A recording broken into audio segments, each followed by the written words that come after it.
Natapos na ang investigasyon ng Philippine National Police sa mag-iinang natagpuang wala ng buhay sa loob ng kanilang sasakyan sa San Rafael, Bulacan.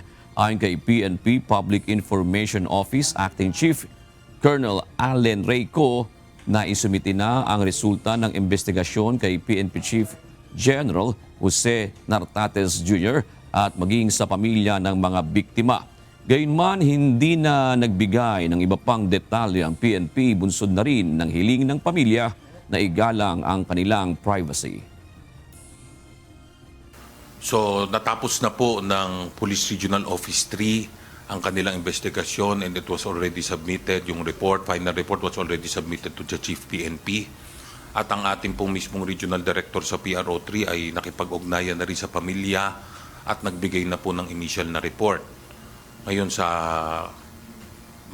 ano pong kahilingan ng pamilya ng nasawi at to respect their privacy, ay hanggang doon na lang po ang ating maibibigay, at pwede po siguro kayong mag-ano sa pamilya kung ano po ang nangyari.